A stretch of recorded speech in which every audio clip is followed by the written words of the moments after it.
우리 모든 성도님들과 함께 하시기를 축복합니다. 네. 제가 이제 치바영광교회에서 전하는 마지막 말씀이 되겠습니다. 한 주간 제가 더 은혜를 많이 입은 시간이었던 것 같습니다. 너무너무 감사를 드리고 제가 한국에 가서도 치바영광교회에서 기도를 더 많이 하도록 하겠습니다. 은혜에 대하여라는 주제로 말씀을 나누는 마지막 시간입니다. 받을 자격이 전혀 없는 자들에게 하나님께서 값없이 부어주시는 선물, 우리 눈앞에 하나님이 베풀어 주시는 구원의 잔치가 열렸다고 제가 말씀을 전했습니다. 그래서 우리가 사실 눈을 열어서 보면 폭포수와 같이 하나님의 은혜가 우리 가운데 쏟아지고 있다는 것을 알아야 한다, 그렇게 말씀을 드렸습니다. 여러분, 우리가 정말 우리의 삶 가운데 폭포수와 같이 하나님의 은혜가 부어진다면 우리는 어떻게 될까요? 다윗이 한 말 중에 내 잔이 넘치나이다, 이런 고백이 있습니다. 정말 폭포수와 같은 주의 은혜가 우리 마음 가운데 부어지면 잔이 넘치게 되어 있지요. 그리고 이 넘치는 은혜가 흘러가게 되어 있습니다. 이 은혜가 어떻게 흘러갈까요? 서울을 흐르는 한강이라는 강이 있는데 그 강하고 바다와 만나는 데에 강화도라는 큰 섬이 있습니다. 이 강화도가 큰 섬이고 그 큰 섬에 또 몇 개의 섬이 더 딸려 있는데 그 섬 중에 주문도라는 작은 섬이 있어요. 강화도에서도 배를 타고 섬에서 또 배를 타고 1시간 이상을 가야 나오는 작은 섬입니다. 저는 그 강화도에서 군목을 했기 때문에 몇 번 가봤고 이후로는 학생들 데리고도 몇 번을 가본 적이 있어요. 이 작은 섬에 복음이 전해진 것이 1902년이었다고 합니다. 윤정일이라는 전도자가 복음을 이 섬에 가서 처음으로 전하게 되죠. 그런데 여러분, 섬 사람들이 변화되는 일이 결코 쉽지가 않았습니다. 3년 동안 거의 신자를 얻지 못하고 시간이 지났어요. 그런데 3년 만에 그 섬의 아주 유력한 양반 가문이었던 박씨문중이 교회에 나오면서 상황이 완전히 뒤바뀌게 되었습니다. 박씨문중이 교회에 나오고 7년 만에 섬 전체 사람 중에 75%가 예수를 믿게 되었어요. 어마어마한 일이죠. 지금도 그 섬에 가면 150가구 정도가 있습니다. 그런데 그 150가구 중에 교회를 안 나오는 집이 한 10집 정도 돼요. 근데 재밌는 것은 이 10집도 물어보면 자기는 교회인이라고 얘기를 합니다. 다만 교회를 나가지 않을 뿐이라고 하죠. 그래서 이 주문도라는 섬은 그 흔한 술집 하나, 다방 하나가 없는 그런 섬입니다. 지금도 그래요. 여러분, 무슨 일이 있었을까요? 이 박씨문중이 교회에 나오면서부터 사람들이 이 교회에 모이기 시작했는데 무슨 일이 있었겠죠. 그 박씨문중의 가장 큰 어른이 박두병 권사님이라는 분이었습니다. 그 집안에 어떤 사람이, 한 사람이 이 박두병 권사님한테 돈을 빌려다 쓴 모양이에요. 그런데 갚지 못하고 세상을 떠났습니다. 그래서 그 빚이 다 고스란히 아들에게로 넘어갔죠. 아들이 아버지가 지은 빚 때문에 너무나도 힘들게 된 상황이라 이것을 어떻게 해결해 보려고 그 주문도의 목사님을 찾아가서 목사님과 이 일을 상의했습니다. 그랬더니 그 목사님이 박씨문중의 어른들을 다 불러 모으셨어요. 그 자리에서 이 빚진 아들이 무릎을 꿇고 제가 빚을 갚으려고 8년을 돈을 모았지만 16원밖에 못 모았습니다. 이런 식으로는 평생에도 빚을 갚을 수 없을 뿐만 아니라 제가 죽을 때까지 마음에 이 짐을 지고 살아야 하니 답답해서는 더 이상 살 수가 없겠습니다. 집안 어른들이 잘 좀 결정을 해 주십시오. 그렇게 눈물로 호소를 했어요. 그랬더니 아무 대답이 없는 거예요. 그때 이 목사님이, 이 박씨문중을 불러 모은 목사님이 말씀을 시작하셨습니다. 그때 이 목사님이 하신 얘기가 오늘 우리가 읽은 말씀이에요. 1만 달란트를 탕감받은 사람의 이야기를, 그 말씀을 전하셨어요. 이 말씀을 다 듣고 나서 이 박두병 권사님의 동생이 형님한테 이렇게 얘기를 했다고 합니다. 형님, 그 돈을 당장 우리가 받지 않아도 곤란한 게 아니니까 그 빚을 탕감해 주시는 게 좋겠습니다. 그래야 우리가 기도할 때 하나님한테 거리끼는 것이 없고 하나님도 아름답게 보실 것 같습니다. 그렇게 얘기를 했더니 이 박두병 권사님이 아주 흔쾌하게 허락을 해주셨다는 거예요. 그 소문이 섬 전체로 퍼져나가기 시작한 것이죠. 야, 예수 믿는 사람은 진짜 다르구나. 빚도 없애주는구나. 그런 소문이 나서 섬 전체가 예수 그리스도께로 나오게 된 것입니다.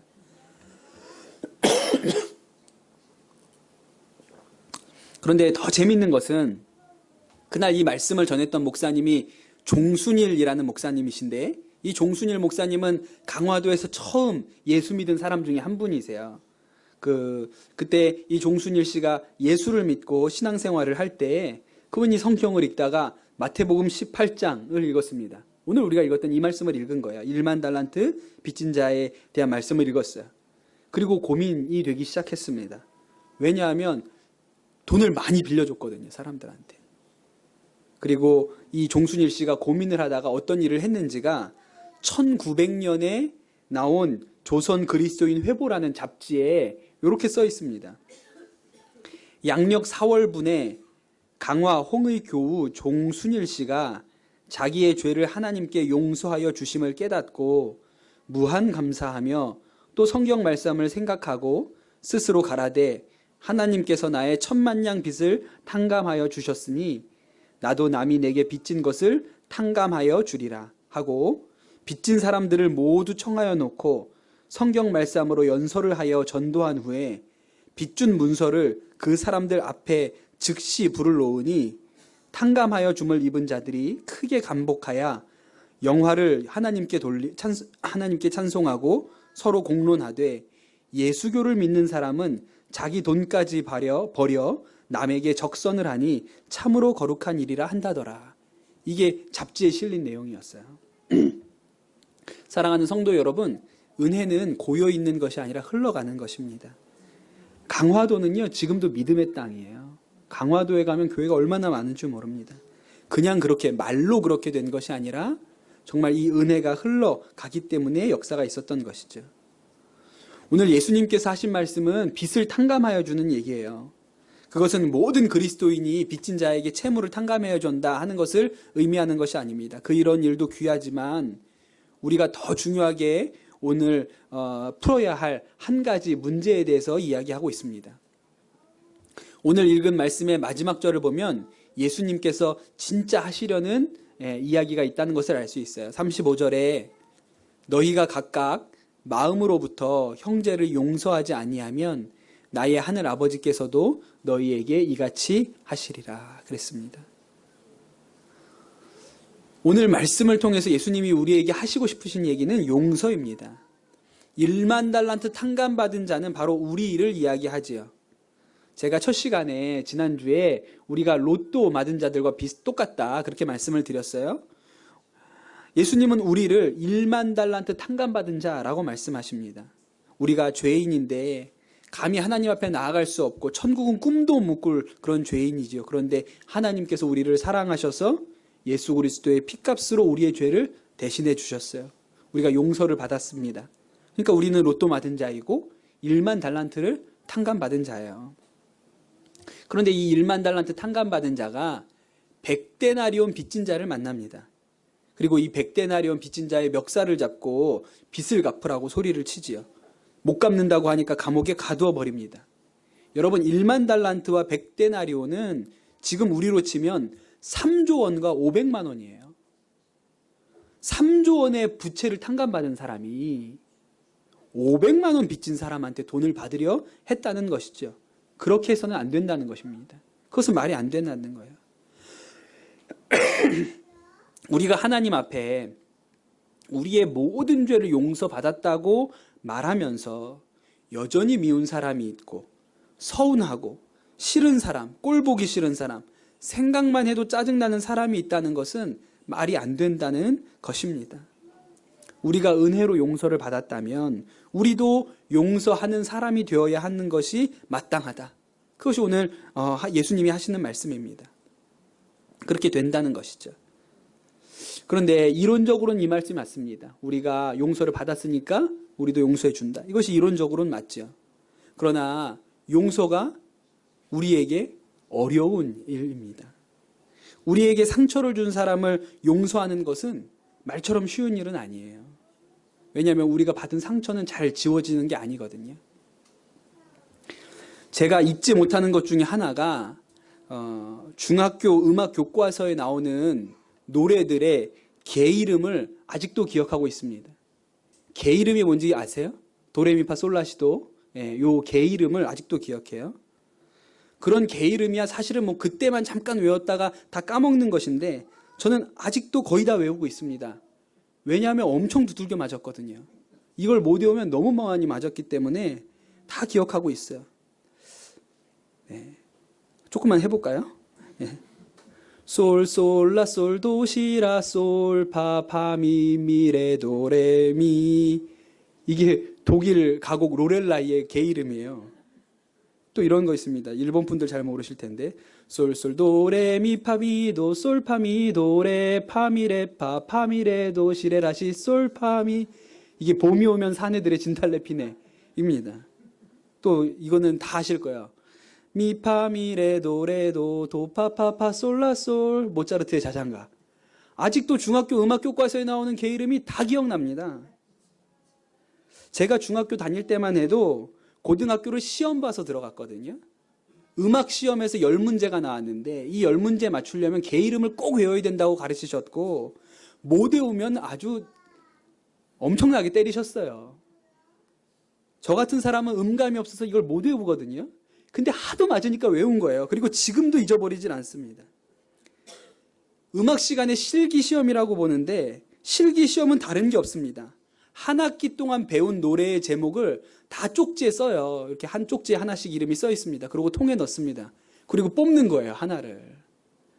그리고 그 뽑으면 그거를 선생님 앞에서 개 이름으로 노래를 불러야 됩니다. 뭐가 나올지 모르고 그게 완벽하게 다 외워야 돼요. 그 뽑습니다. 나왔어요. 그런데 또 재밌는 것은 개 이름으로 노래를 부르다가 선생님이 이렇게 하잖아요. 그럼 가사로 바꿔야 돼요. 그걸 통과해야 실기시험이 만점이 나왔어요.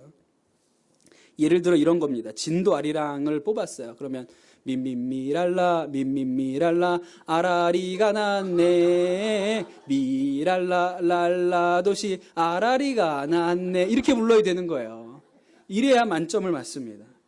이 개 이름을 못 외우면요 야구방망이로 맞았어요. 얼마나 맞았으면 이게 아직도 생각납니까? 이게 아직도 돼요. 그럼 여러분 상처라는 것은 잘 지워지지 않는 거예요. 그러니 용서가 어렵죠. 톨스토이가 젊은 시절에 방종하게 살았던 때가 있습니다. 그 집안의 하녀였던 악시냐와 부정한 관계를 맺고 아이까지 낳았어요. 톨스토이가 이 점에 대해서 하나님 앞에 회개했고 아내에게도 용서를 구합니다. 그런데 아내였던 소냐는 남편을 용서하는 것이 너무 힘들고 어려웠어요. 이 하녀였던 악시냐가 낳은 아이를 보고 일기에 이렇게 썼습니다. 야, 질투로 자살하고 말 것 같다. 남편을 죽였다가 똑같은 사람으로 되살려낼 수만 있다면 그렇게 할 텐데. 그런 말들이 써 있어요. 1909년에 쓴 일기에 이렇게 써놨습니다. 남편은 저 음탕한 소장농 여자의 탄탄한 몸매와 그을린 다리를 은근히 즐기고 있고 여자도 옛날처럼 거리낌 없이 남편을 유혹하고 있다. 이렇게 썼습니다. 근데 놀라운 것은 이 일기를 썼을 때 악시냐의 나이는 80이 넘었어요. 쪼그랑 할머니가 되어 있었다고요. 그런데 이 소냐는 50년이 넘었는데도 불구하고 여전히 이 분노와 미움을 전혀 해결하지 못하고 있었던 것이죠. 여러분, 용서는 어려운 것입니다. 그러나 용서에 대한 예수님의 태도는 너무나도 강경해요. 정말 부담스럽죠. 오늘 말씀을 보면 너희가 각각 마음으로부터 형제를 용서하지 않으면 하늘 아버지께서도 너희에게 이와 같이 하시리라. 니네가 용서 안 하면 나도 용서 안 해. 이렇게 하시는 거예요. 그런 말씀을 한 번, 두 번 하신 것이 아닙니다. 마태복음 6장 15절에 보면 너희가 사람의 잘못을 용서하지 아니하면 너희 아버지께서도 너희 잘못을 용서하지 아니하시리라. 우리가 알고 있는 주기도문에도 우리가 죄 지은 사람을 용서하여 준 것 같이 우리 죄를 용서하여 주시고, 우리가 그렇게 기도해요. 그러니 여러분, 예수님은 아주 집요하게 용서를 우리에게 요구하고 계세요. 마치 예수님께서 은혜를 베푸신 것은 우리도 용서의 사람으로 바꾸어 놓기 위해서 하신 것이다 할 만큼 그렇게 용서를 요구하십니다. 예수님은 왜 이렇게 용서를 강조하실까요? 인류의 평화와 안전을 위해서? 더 밝은 미래를 위해서 그렇게 하실까요? 더 좋은 세상을 만들기 위해서 그렇게 하실까요? 그렇지 않습니다. 여러분, 예수님께서 용서를 강요하시는 것은 용서가 우리의 살 길이기 때문에 그래요. 어떤 평범한 주부의 이야기입니다. 이 주부는 늘 집안 청소에 빨래하느라 또 다른 일을 못한다 그래요. 청소하고 돌아서면 또 먼지가 쌓인 것 같아서 또 닦고, 식기세척기가 있어도 믿지 못해서 고무장갑도 끼지 않고 그릇을 닦고, 애들 옷에 뭐가 조금 묻어 있으면 벗겨서 빨래를 하고 새 옷으로 갈아입히고, 이불 빨래를 이틀이 멀다 하고 계속했다 그럽니다. 이렇게 일을 하니까 남편이나 아이들은 물론 자신의 삶조차도 돌볼 시간이 없는 거예요. 너무 많은 시간을 집안일에 쏟다 보니까 사람들 만날 시간도 없는 것이죠. 참다 못한 남편이 이 아내를 상담실에 데리고 갑니다. 상담실에 온 주부는 선생님, 저는 제가 뭐가 문제인지 잘 모르겠어요. 제가 조금 깔끔한 면은 있습니다. 근데 그게 뭐 그렇게 큰 문제입니까? 그러는 거예요. 조금도 자신의 삶의 문제를 인식하지 못했어요. 그런데 상담을 하면서 깨닫게 된 것이 있는데, 이분은 엄격한 부모님 밑에서 자라서 내성적인 편이었고 사람과의 관계 맺는 일이 쉽지 않았습니다. 그런데 이 주부가 몇 년 전부터 교회에 나가기 시작했어요. 그리고 교회에서 친구들을 사귀었습니다. 서서히 마음의 문을 열고 사람들을 믿기 시작했는데, 아주 사소한 오해가 불거져서 이 친해했다고 생각하는 사람들로부터 상처를 받게 돼요.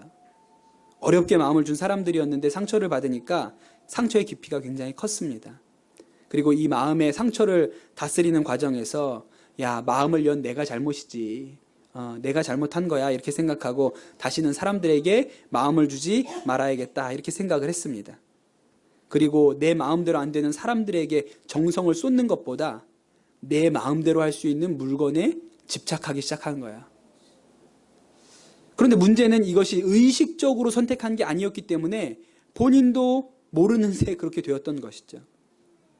상담실에서 상담을 하면서 이 기억의 조각들을 끼워 맞춰 나가다 보니까 자신이 얼마나 상처를 받았는지, 그리고 이 상처가 자신이 어릴 적에 가지고 있던 상처를 또 얼마나 자극했는지를 깨닫게 된 거예요. 사랑하는 성도 여러분, 우리는 이렇게 생각합니다. 그저 미워하는 마음이 조금 있을 뿐 내 삶에 큰 영향은 주지 않는다고 생각해요. 정말 그럴까요? 그렇지 않죠. 우리 안에 미움과 원망이 있다는 것은 그렇게 단순한 이야기가 아닙니다. 일반적으로 용서하지 못하는 사람은 고독합니다. 율법적이고 성미가 급하고 분개하고 방어적이고 두려워하고 기쁨이 없고 영적으로는 메말라 있어요. 의사소통이 어렵고 비판적이고 내적인 분노가 많고 독선적이고 친밀감도 결핍되어 있습니다. 위기 대처에 무능력하고 태도도 부정적이죠. 제가 지난주에 말한 은혜 없는 그리스도인과 비슷하지 않습니까? 은혜 없는 그리스도인이 무엇에 집착합니까? 제가 수요일 말씀 때 나눴는데, 은혜 없는 그리스도인은요, 자기 의에 집착하게 되어 있어요. 내가 이렇게 집착하게 되어 있죠. 그래서 보통 은혜 없는 그리스도인은 성경 쓰기나 새벽 기도 안 빠지기, 일천번제, 이런 종교적인 행위에 굉장히 집착합니다. 아까 그 주부가 청소에 집착했던 것과 큰 차이가 없어요. 영적인 결벽증을 가지게 되는 것이죠. 그래서 여러분, 용서보다 어려운 것이 딱 한 가지 있습니다. 용서하는 것보다 어려운 게 딱 하나 있어요. 그것은 용서 안 하는 거예요. 더욱이나 이 용서의 문제는 개인으로 끝나는 것이 아닙니다. 누군가를 용서하지 못하는 것, 미워하는 것, 이것은요, 원망을 품는 것은 대를 이어서 흘러가게 돼 있어요.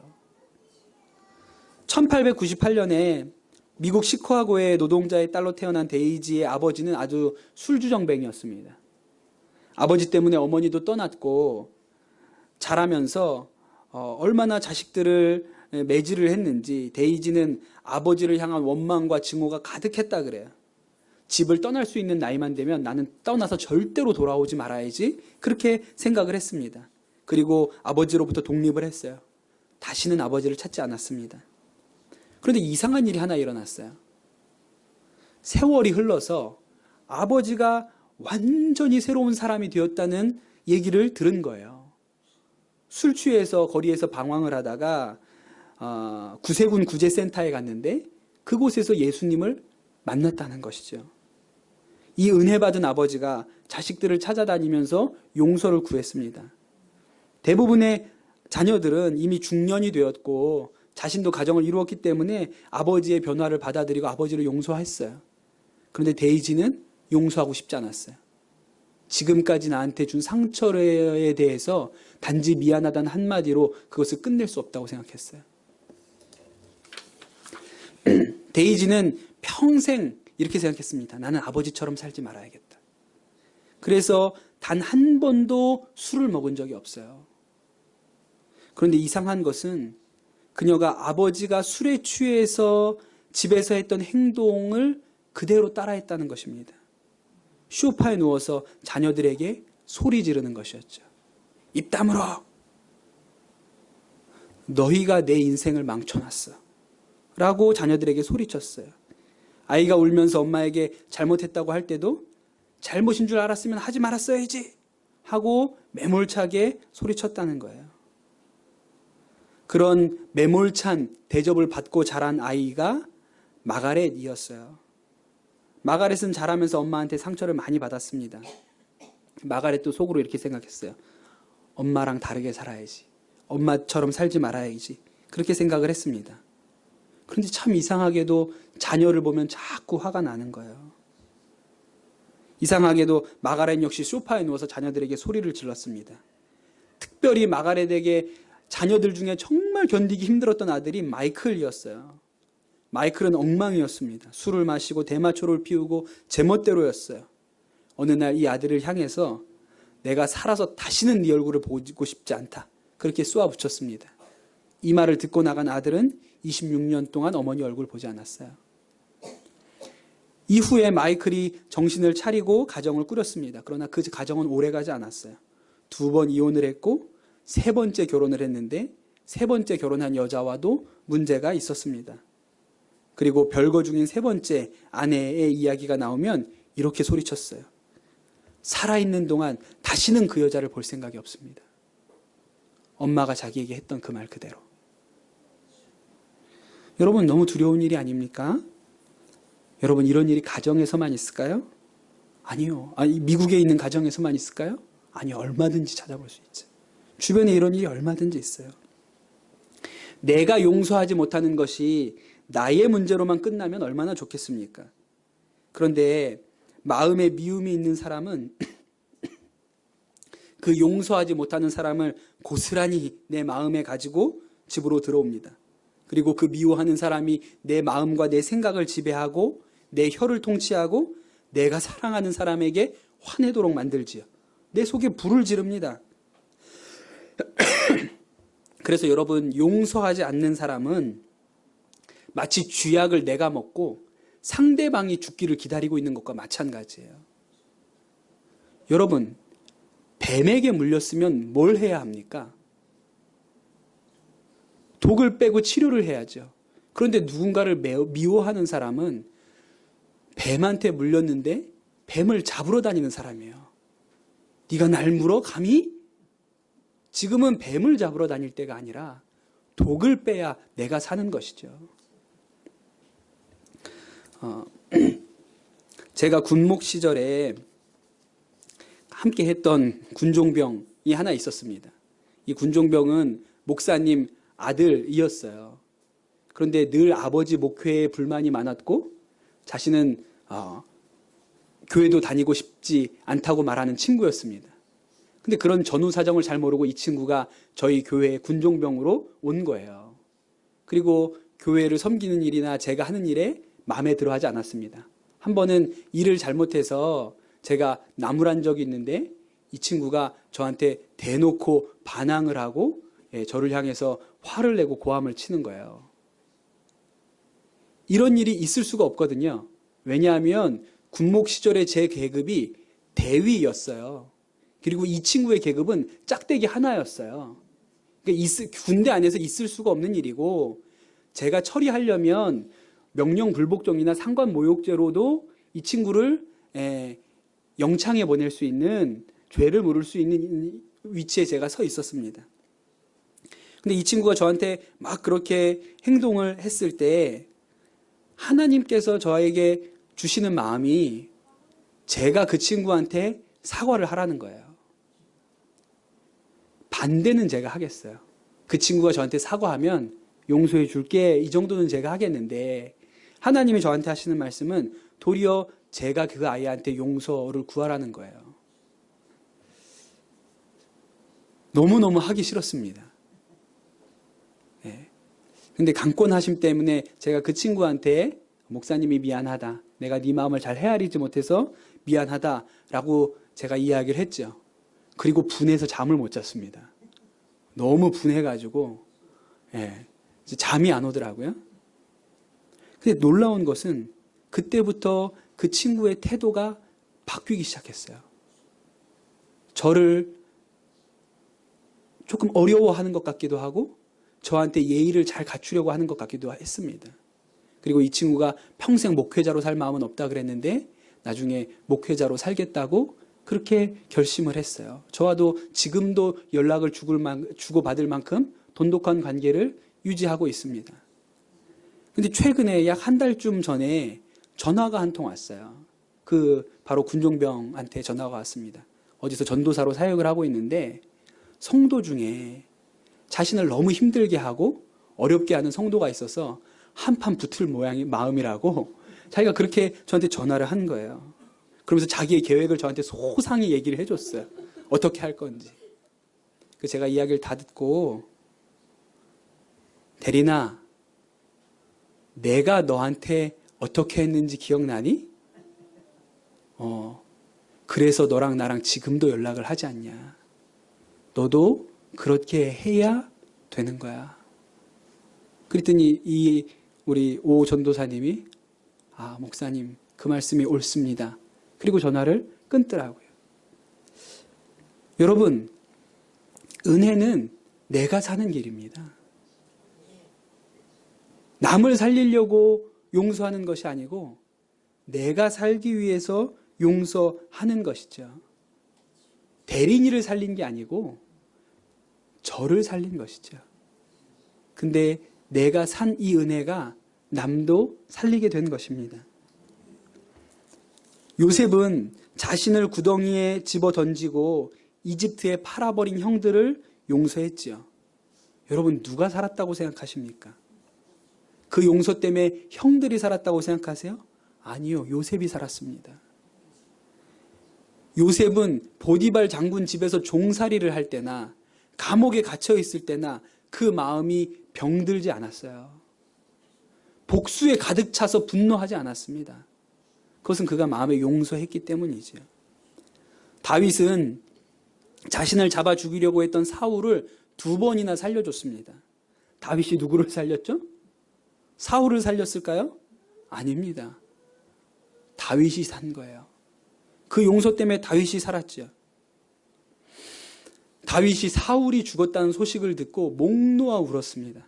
다윗의 마음에 이미 사울이 용서되었기 때문에 그래요. 만약에 사울을 용서하지 못했다면 다윗의 나라는 그렇게 위대한 나라가 될 수 없었습니다. 왜냐하면 왕이 되어서 내내 사람들에게 복수했을 테니까요. 그럼 나라가 설 수 없었겠죠. 여러분, 누구를 살리려고 용서하는 것이 아닙니다. 내가 살려고 용서하는 것이죠. 용서를 안 하면 내가 죽으니까 예수님은 용서하라고 강권하시는 거예요. 그러나 여러분, 용서가 억지로 됩니까? 이 악물고 용서하면 그게 용서입니까? 안 되죠.